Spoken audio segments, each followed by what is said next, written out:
Welcome all you PWNAPs. That's Pastor with No Answers players. I'm excited about this show. I really am.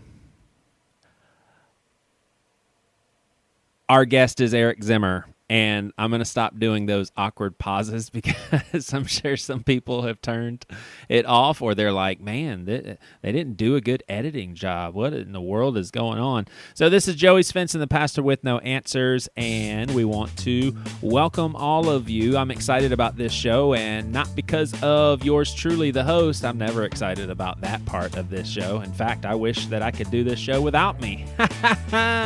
We have a guest named Eric Zimmer. He's a fellow podcast host as well as a fellow sufferer of mental illness. He's had some very significant bouts of depression and other mental illness in his past, and it's something that he has definitely overcome and still struggles. He has a whole podcast on helping people make long-term changes, and it's called The One You Feed, and it really is a great podcast. It's so great that I wanted to have him on this show. I really like and respect this guy a lot. I learned from him. It's also interesting to hear how someone outside of the Christian faith and someone who is more agnostic gets through depression and those sorts of things.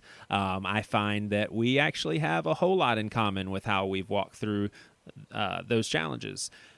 I enjoyed the conversation. I hope you do too, and you should go check out the One You Feed podcast, especially those of you that struggle with mental illness or you know someone who does. I want to welcome to the Patreon community of patrons for Pastor with No Answers. You can go to pastorwithnoanswers.com and connect with us there, all of our social media, but also a way to support this podcast in addition to how you already support it, and that's listening to it and leaving some ratings and comments on iTunes.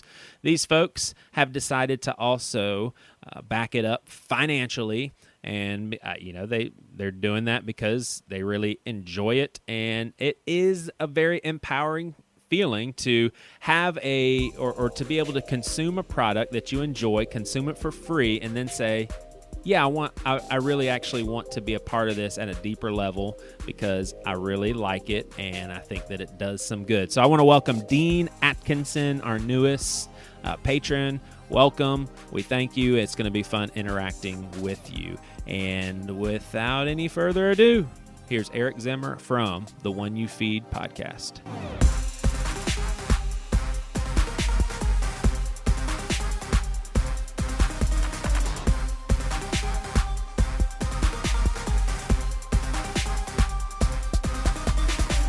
All right, well, this is the Pastor with No Answers, and we are here with Eric Zimmer. And, I don't know, 7-8 months ago, I was on his podcast, which honestly is super, super impressive.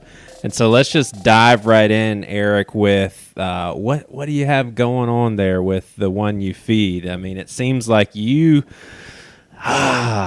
without sounding too cheesy, you've got a heart for people that seem to be stuck in an unhealthy mental place. And it seems as if you have a whole podcast to help them out. Do you see it like that, how I described it? I think over time I've grown to see it more that way, yeah. I mean, I started the podcast to a certain extent to feed my own good wolf, right? It was, to a certain extent, it was like, okay, you know what? Unless I am directing my thoughts in a certain direction, unless I'm getting some sort of stimulation of a positive sort on a regular basis, I tend to drift towards the negative. And so I guess it's probably only natural that, I've had a lot of people who listen to the show who are big fans who have similar issues, similar challenges. Yeah, totally. And gosh, it's just it's neat what you've done over there. I like talking about it like it's an exact location. Your podcast is located in podcast land, but just it's like you're building a community of people that do want to be proactive and changing. And I think mental illness is just such a complex thing. And what I was curious. I watched a video in which you were basically, it was a TED Talks. Weren't you? Yeah. And so just basically how people, they just get stuck in a certain place, and to make your main point, unless I heard you wrong, is that, to make long-term change takes a lot of work and a lot of intentionality. So I do want to hear more about that in general, but is that coming from like a belief system that everybody can get out of whatever funk they're in, whether it's, major depression or even something like schizophrenia or something as simple as a bad day? Like, do you find those to be all escapable? No, I don't think so. I mean, I'm not. I'm probably not qualified to talk about a lot of that. What I do think, though, regardless, is we can all make changes that make our lives better. Yeah. Right? We can all move in a positive direction from wherever we are. Now, how far we can go, how much of that stuff can be completely undone, I don't pretend to know the answers to that. I just know that in my own life and in looking at a lot of people around me, that taking positive action, actual behavioral change can impact to a great degree, I think, what happens inside of us. What our mental condition can be, I think, improved by the actions we take in our lives. Gotcha. So it's almost like a lot of times we think the complete opposite. Like, if we could change our thoughts, then our actions will follow, and you're actually saying the reverse. I mean, I think it can go both directions, right? But I do think that you're right, that I think that's where a lot of us start is, well, if I can change my thoughts, then I can do this thing. I'll do that when I'm motivated enough. I'll do that when I'm ready. I'll do that when I feel better. I'll do that when, and so a lot of my history comes from recovery from addiction, and I recovered in a 12-step program, and a phrase that meant a lot to me then and means just as much now is that sometimes you can't think your way into right action. You have to act your way into right thinking. And that was the truth for me. I mean, I wanted to use drugs all the time. So if I followed my thoughts, that wasn't going to work out. So I just kept taking the next right behavior, go to the next meeting, call my sponsor, hang out with people that I don't want to, clean ashtrays, whatever the things were. I just kept taking the next right action regardless of how I felt all the time. And I noticed that over time then the feelings started coming in line. It's the same thing, like I can be in a depressed mood or I can be feeling kind of down. I don't seem to have any way to think my way out of that sometimes. But a lot of times if I get up and I go for a run or I get outside in nature or I do something different, that behavior changes what's happening in my mind. Now, I'm not saying that's the only direction it goes, because I do think we can and should work on the content of our thoughts. What are we thinking?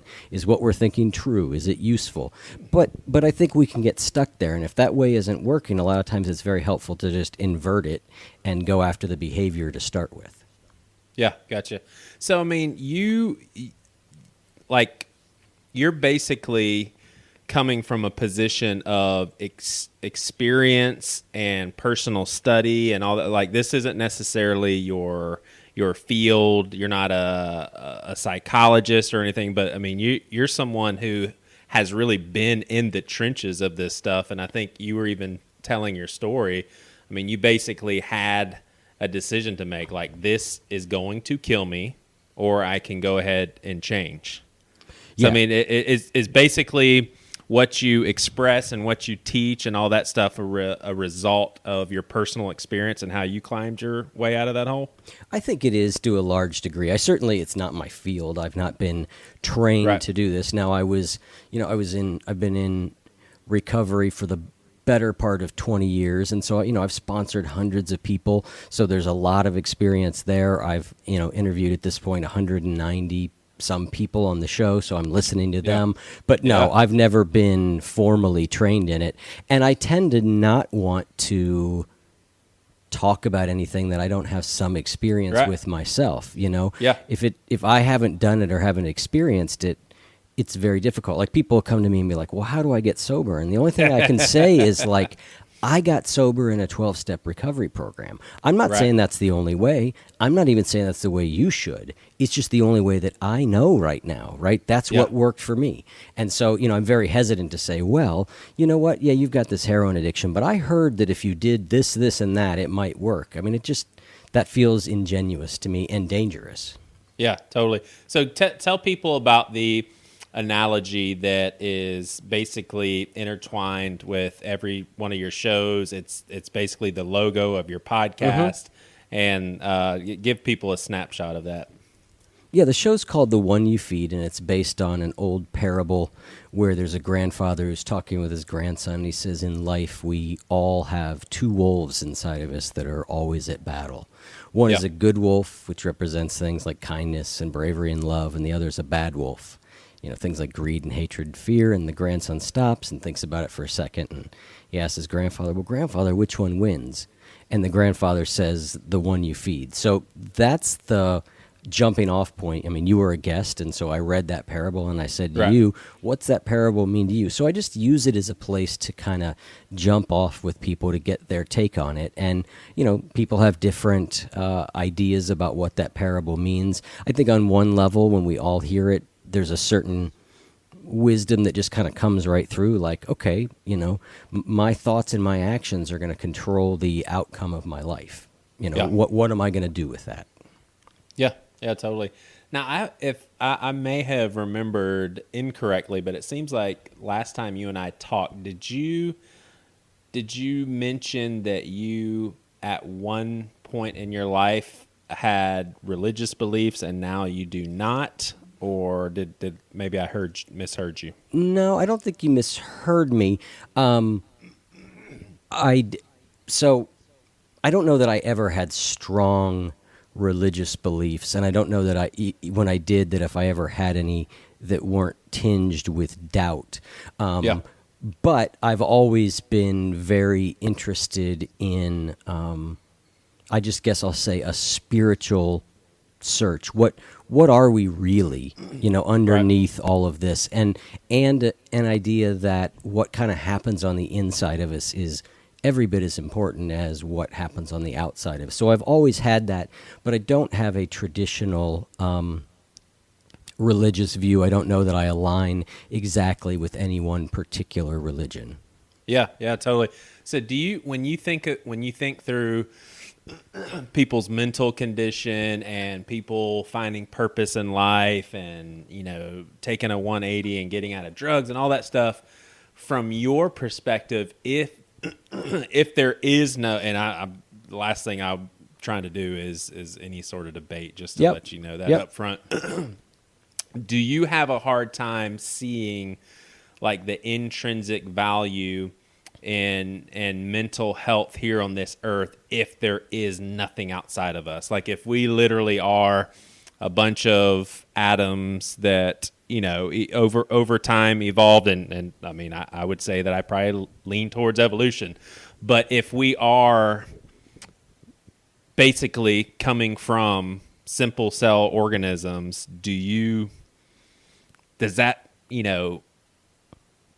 put your brain at like a pausing place of, gosh, what's the point of all this? Like, what's the point of trying to be okay mentally if once we die, we're gone, end of story?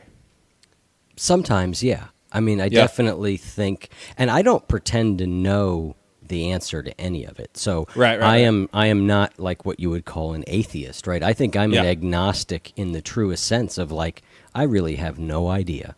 There's a lot of stuff that I don't think I understand or can explain, and I've found that a lot of the principles of a religious or spiritual life work, even if I don't know why they work. Yeah. That said, the question of the meaning of life is a tricky one, right? If, as I sometimes do, I don't believe that there is a guiding purpose exactly behind it, then yes, it can sometimes feel like life has no meaning. But what I found is that what I'm after a lot of the time, and I think a lot of people are after, is not a meaning of life sometimes as the experience of being alive in life and feeling like we're engaged. The example I sometimes give is if I walked outside right now my door and I saw a dog there that had broken its leg and it was whimpering and it was crying, right?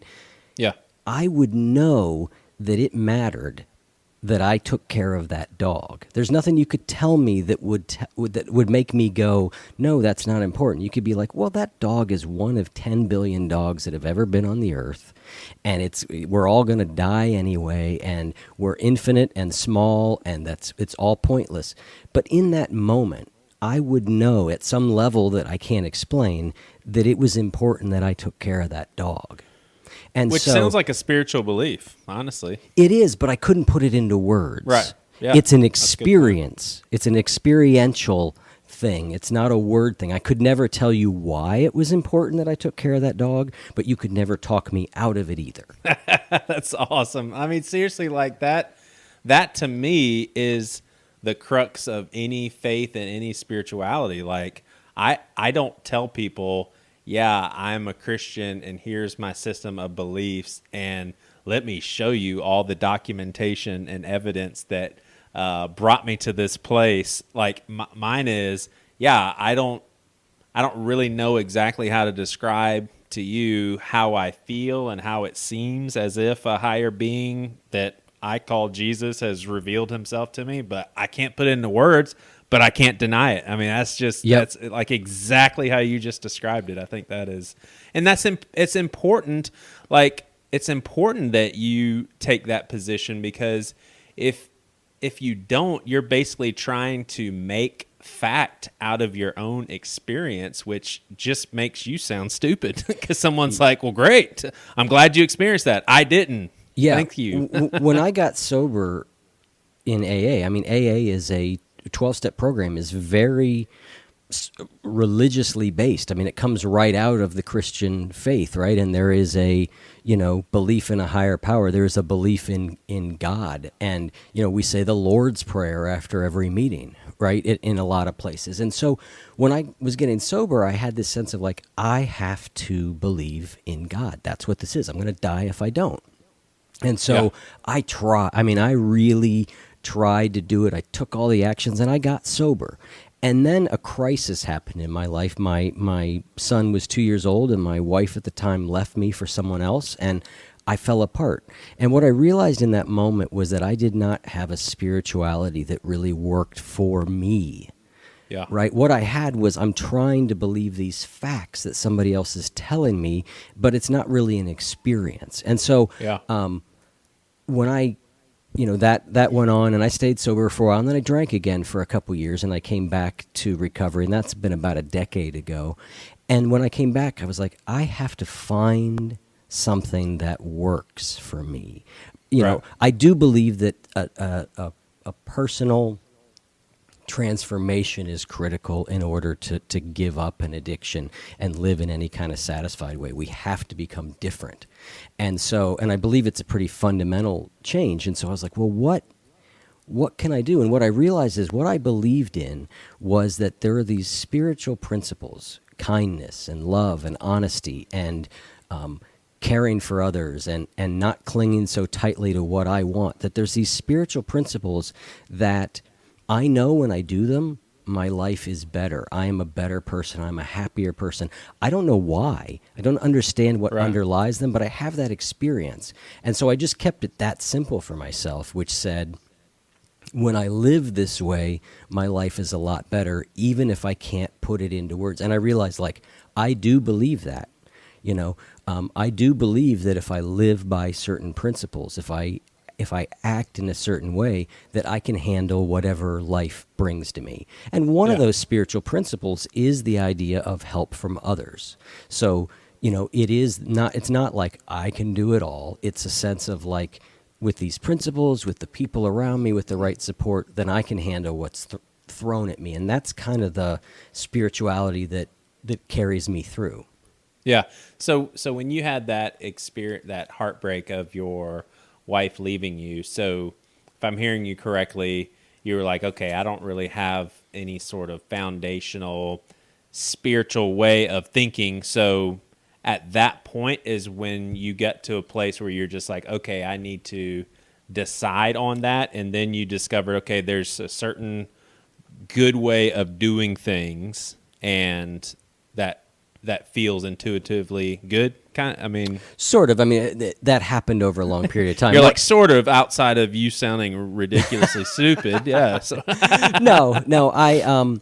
What I realized was that the spirituality or the belief system I had built was, it was kind of childish. It was this idea that, that if I just did things a certain way, if I was good, then there was some being that was going to take care of me and make sure bad things didn't happen. And when bad things happened, I went, well, that shoots that whole theory to hell, right? And so I went through a period of having nothing, right, of not really knowing anything. And eventually that led me back to drinking. And when I hit the point where I was like, okay, I can't keep drinking, right? So I gotta come back, and I'm going to do it in a 12-step program.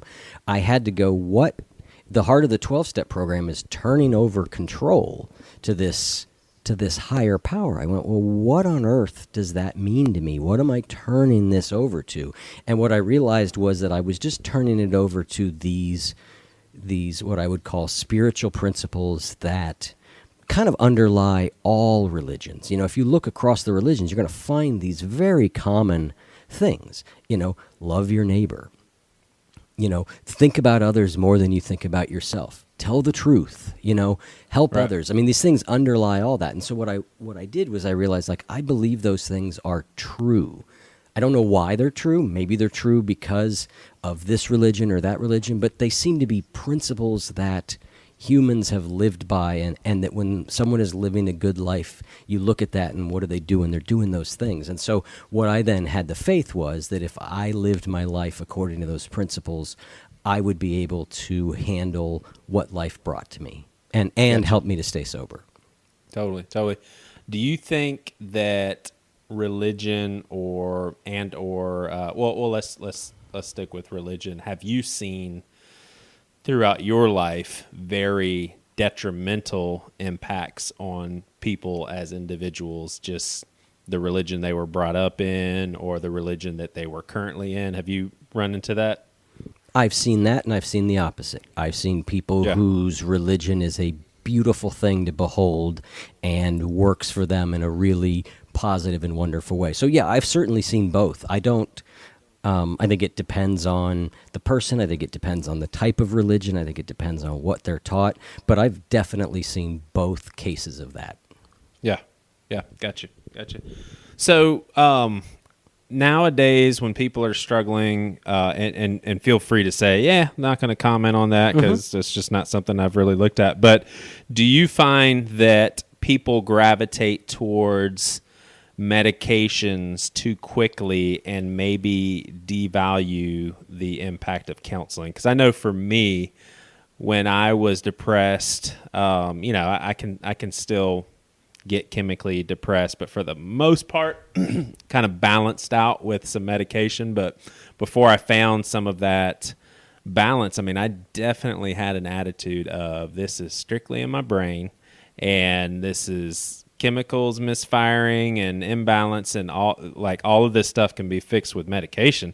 Obviously, I'm a pretty good guy. I'm not thinking crazy stuff, and really just foregoing any possibility of counseling helping until like the last 2 years, where I realized how dumb that was, and I I sometimes think, how common is that for someone to be like, no, it's my brain that's messed up. Not talking to someone's not going to help me. I just need to take something.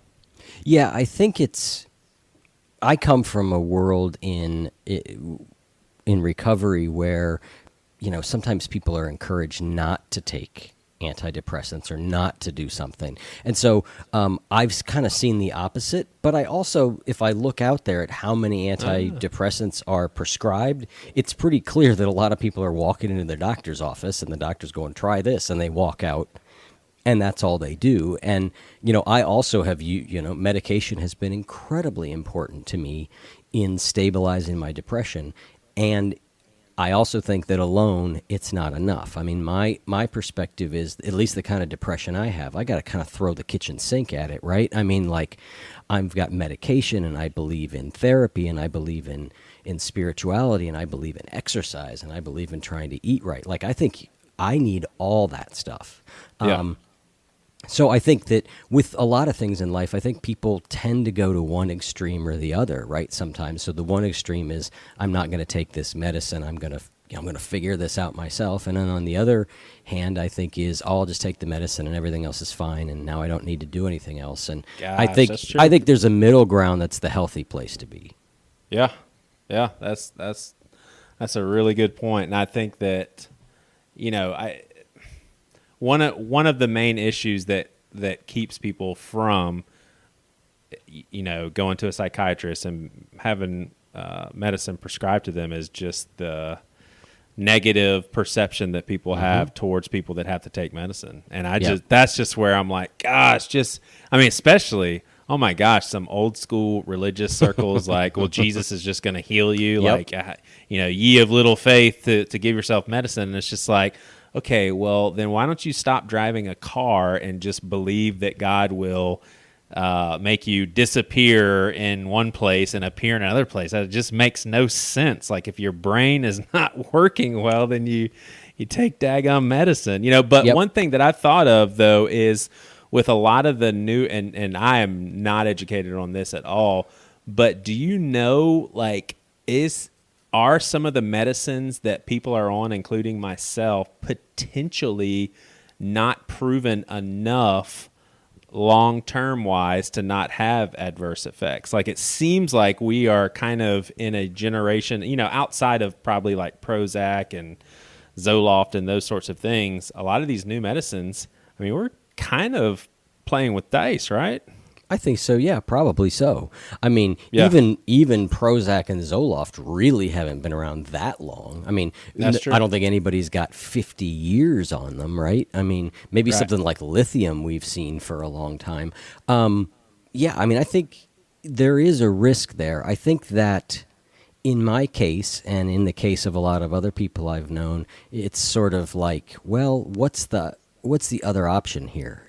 Because this is not working. Before I went on medicine, I really was like, I want to try the other things, right? Yeah. Am I taking care of myself? Am I exercising? Am I going to AA meetings? Am I eating reasonably? And when I was doing all that, and I realized, like, I am still miserable. Like, I just realized that, and there was nothing miserable in my life. It was like, I just realized, like you said, there's something in my brain that is not working right. There's something that is not happening. And so I was willing to try medication, and I think, I think there's risk there. But I also think there's a lot of risk in not doing it. Yeah, that's a good point. Suicide is, and depression are becoming very major contributors. So I think there's more than just our brain chemicals that are going on. I think that the way we live in society is contributing to this. But I think sometimes it's very difficult after a certain point to tweeze apart, like, is this a physical thing? Is this the way I was raised? Is this the way I live? That stuff all comes together in a way that is so complex. I think that if a medicine appears to be, I think it's worth trying. Let me put it that way. I think if you're suffering and you're trying and nothing is getting better, I think that it's worth taking a shot and seeing what happens. Yeah. Yeah. And what you said as far as it being so complex, I think that's such a good reminder, especially to someone like me too, because I do catch myself saying little quick formulaic statements like, imbalanced chemicals, but honestly, especially given what I learned from counseling is, if it's just a matter of, all of a sudden these parts of your brains are just deciding to fire extra this stuff and not enough that stuff, then counseling really wouldn't do any good. But the reality is that a lot of those brain functions are based on the thoughts that you have, and we teach when I started getting better, I actually was able to reflect on the silliest basic things that would trigger my brain to start dumping it's like pollution in my heart. Like I can feel it. It's almost like a heavy burning presence. And I mean, here's an example to some of our listeners. Like there was a season of time when my wife and I we were having a really hard life. We had a best friend that passed away. Her father passed away. We were just going through a really tough time, and then my depression was affecting her tumultuously. I mean, just super heavy on her. And so whenever she would call me during the workday, like I dreaded that conversation because I knew I wasn't going to be able to give her any glimmer of hope because I wasn't at a hopeful place in life, and she's probably calling just to get a snippet of I think we're okay, and I couldn't give her that. So those phone calls of my wife, the woman that I love, when I saw her name pop up on my phone, it triggered that feeling of this is just going to be bad because I can't do anything for her and it's just going to make me feel worse. And I had to, so when I got better and there wasn't all of that, all those mixed emotions with a phone call from my wife, I still had to train my brain not to react that way because I welcomed the phone call. I'm like, oh, my wife, I want to hear what she's up to. But my brain was like, no. You know how you felt all through those years. And so you're right. It is very complex. And I don't think there's any way we can make complete sense out of it all. We just have to, like you said, throw the kitchen sink at it by covering all of our bases. I mean, do you ever find yourself like do you have ups and downs still? Yep. Yeah, I do. Absolutely. And they feel very physical to me. They feel it's like I can't find any pattern in it. I can't find okay, well, this happened and now I am kind of feeling down. I sometimes I almost feel like it, like we may have talked about this when you were on the show, but I think about it sometimes like the emotional flu. I'm like, it just feels like, when you get sick, sometimes all you're going to do is ride it out for a few days. It's like, okay, I'm sick. My body's not responding. Let me just take care of myself and hope this gets better. So I definitely have ups and downs, but they're not dramatic. And I also do think in the same way that using the flu as a metaphor works, I think once you have the flu, right, you just you're in it. And I think you're the one who said this, which was, there's lots of things we can do, though, to try and prevent the flu. Doesn't mean we're always going to prevent it, but I'm much less likely to get the flu if I'm getting all my vitamins and I wash my hands 3 times a day. You know, I might still get it, and once I get it, well, there it is. I just got to take care of myself. But I have ups and downs, and I think your example you gave of talking to your wife is so true. It's that we try and separate it into it's the thoughts I'm having or the feelings I'm having or the chemicals that are happening. They're not separate. They're the same. I mean, you can see this very clearly by, if you get scared, which is a thought process, right? Adrenaline is going to flood your system. Your thoughts just caused that very clear physical reaction. And so these things they're not different things. They're all tied together. Now, making sense of which one influences which and how and all that is way beyond me. But I think that being okay with the fact that they're combined is helpful. I mean, we had a guest on the show who wrote a book called Suggestible You, and it was about the placebo effect. Right. And what blew my mind about this was that, like, it's not just that people are having the placebo effect think that maybe they're not in pain. Like, the chemicals that for pain aren't there. It's not imaginary. I mean, it's imaginary in the sense that they thought it, but the physical reaction that happened is very real. And so it's like, we tend to think like it's all in your head. It starts in your head, but it then affects very much chemically, physically what is happening. And so that's why I just think it's so hard to tweeze those things apart. Yeah. Yeah, totally.